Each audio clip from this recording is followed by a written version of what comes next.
355. Saya mahasiswa UP yang berasal dari UP PDJ Semarang, Solo, Kudus. Hari ini akan melaksanakan praktikum IPA di SD di modul 3 tentang makanan, dan di KP yang ketiga yaitu makanan, dan di KP 3 yaitu tentang pencernaan. Dan yang saya jelaskan berikutnya adalah struktur sistem pencernaan. Sebelum kita masuk ke struktur sistem pencernaan, kita akan menjelaskan beberapa pengertian dari sistem pencernaan itu sendiri. Nah, pengertian dari sistem pencernaan yaitu sekumpulan organ yang bekerja secara terkoordinasi untuk mencerna makanan, menyerap nutrisi penting, serta membuang sisa-sisa zat yang tidak diperlukan oleh tubuh. Proses pencernaan pada manusia melibatkan dua mekanisme utama. Yang pertama yaitu pemecahan makanan secara fisik, yaitu mengunyah dan meremas menjadi potongan-potongan kecil untuk memperluas area permukaan. Yang kedua, pencernaan kimiawi, pemecahan molekul kompleks oleh enzim-enzim pencernaan menjadi molekul sederhana yang dapat diserap oleh tubuh. Berikut ini adalah struktur atau organ-organ dari sistem pencernaan. Sistem pencernaan di sini dibagi menjadi dua kelompok organ, yaitu saluran pencernaan utama dan saluran pencernaan pendukung. Yang pertama, saluran pencernaan utama. Saluran pencernaan utama terdiri dari mulut, kerongkongan, lambung, usus halus, usus besar, rektum, dan juga anus. Dan selanjutnya saluran pencernaan pendukung, yaitu hati, kantung empedu, pankreas. Berikut ini saya akan menjelaskan tentang sistem pencernaan utama. Yang pertama berawal dari mulut. Nah, mulut itu sendiri merupakan pintu masuk pertama makanan ke dalam sistem pencernaan. Disinilah pencernaan mekanik dan kimiawi pertama kali terjadi. Di dalam mulut terdapat gigi yang berfungsi untuk merobek, memotong, menggiling makanan menjadi potongan-potongan kecil, dan itu dinamakan pencernaan mekanik. Selanjutnya lidah. Lidah membantu mencampur makanan dengan saliva, membentuk bolus atau gumpalan makanan, dan mendorong bolus ke tenggorokan. Kemudian kelenjar saliva yang ada di dalam mulut menghasilkan air liur yang mengandung enzim amilase saliva atau petialin yang mulai memecah pati atau amilum menjadi maltosa. Dan saliva juga mengandung mukus untuk memudahkan penelanan dan lisozim sebagai antibakteri. Organ utama pencernaan yang kedua yaitu kerongkongan, berada tepat di bawah mulut. Esofagus atau kerongkongan adalah tabung berotot dengan panjang sekitar 25 cm yang menghubungkan faring dengan lambung. Gerakan peristaltik esofagus mendorong bolus ke bawah menuju lambung. Kemudian organ utama selanjutnya yaitu lambung. Lambung adalah organ kantung yang berbentuk J yang terletak pada perut kiri atas. Kapasitas normal lambung adalah 1 sampai 1,5 liter, namun dapat menampung hingga 4 liter makanan.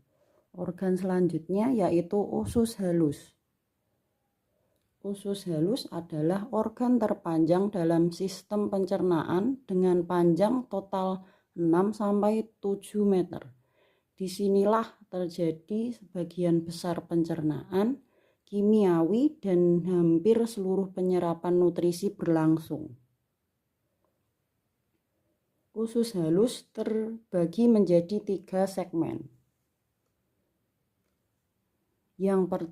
Segmen pertama yang bernama duodenum atau usus 12 jari dengan panjang 25 cm, yaitu dengan fungsi menerima kimus dari lambung, cairan empedu dari hati, dan enzim pankreas. Pencernaan lanjutan dimulai dari sini. Segmen yang kedua yaitu jejunum dengan panjang 2,5 meter. Dengan fungsi utamanya penyerapan utama nutrisi, misal dari karbohidrat, protein, asam amino, lemak, vitamin larut lemak atau vitamin A, D, E, dan K, serta mineral. Dan segmen yang ketiga yaitu ileum dengan panjang 3,5 meter. Dengan fungsi utamanya yaitu menyerap vitamin B12, garam empedu, dan sisa nutrisi, serta menghubungkan ke usus besar via katup ileosekal. Organ selanjutnya yaitu usus besar atau intestinum crassum atau kolon. Usus besar memiliki panjang sekitar 1,5 meter dan diameter lebih besar dari usus halus, yaitu sekitar 6 sampai 7 cm. Usus besar tidak memiliki villi sehingga kapasitas penyerapannya jauh lebih terbatas. Organ utama selanjutnya yaitu rektum.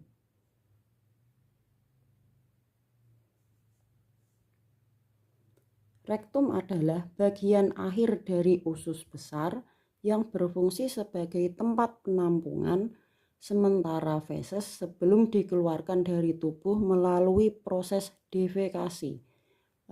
Rektum berperan penting dalam pengendalian dan penundaan buang air besar secara sadar. Dan organ utama yang terakhir yaitu anus atau canalis analis.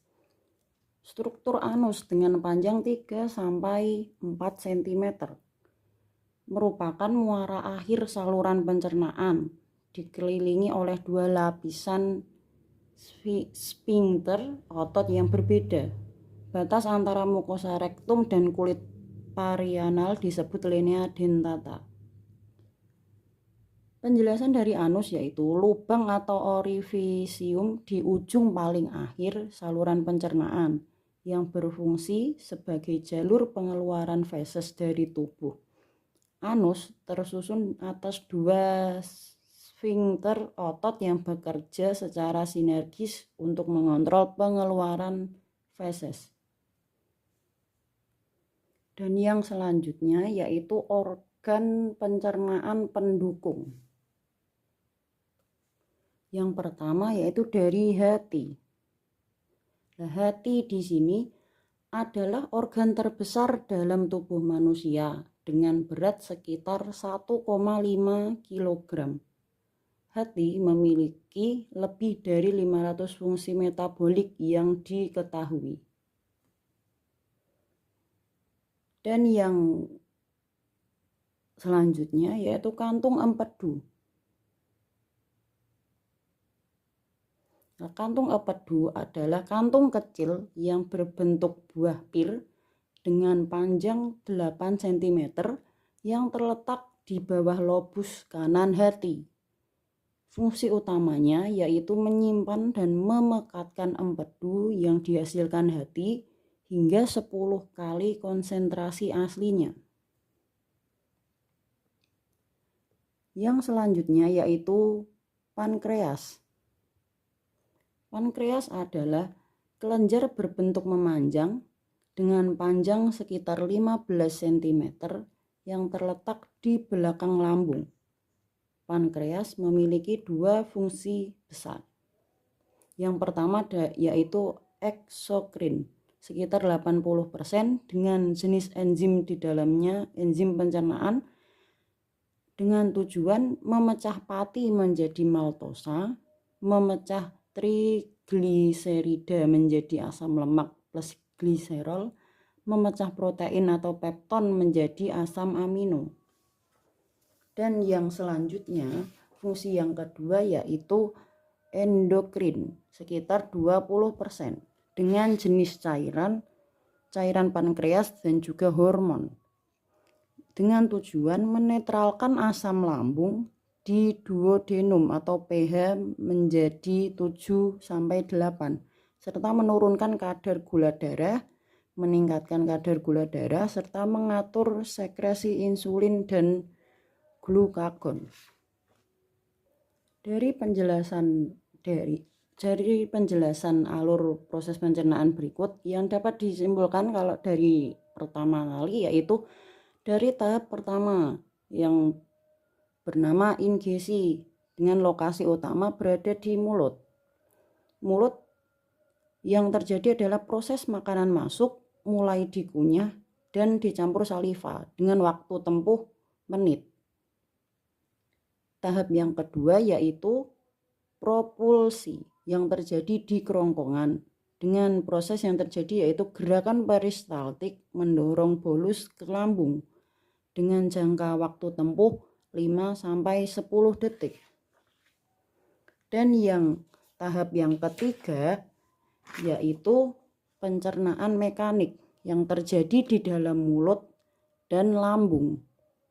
Proses yang terjadi yaitu penghalusan fisik lambung meremas kimus yang terjadi dengan waktu tempuh 2-6 jam. Selanjutnya proses kimiawi yang terjadi di mulut, lambung, serta usus halus. Yang proses yang terjadi yaitu enzim memecah makromolekul menjadi molekul sederhana dengan waktu tempuh 3-5 jam. Yang kelima, tahap absorpsi yang terjadi di usus halus dan usus besar. Proses yang terjadi yaitu nutrisi diserap ke pembuluh darah dan limfe. Waktu tempuhnya 1-4 jam. Tahap yang keenam yaitu kompaksi yang terjadi di organ usus besar. Proses yang terjadi yaitu air diserap, sisa makanan menjadi feses padat yang waktu tempuhnya 10-24 jam. Dan tahap yang terakhir yaitu defekasi yang terjadi di rektum dan anus. Proses yang terjadi yaitu feses dikeluarkan dari tubuh melalui anus. Waktu tempuhnya bermacam-macam atau variabel. Dan itulah struktur serta sistem pencernaan yang ada di dalam tubuh. Sekian dari video saya, semoga bermanfaat. Wassalamualaikum warahmatullahi wabarakatuh.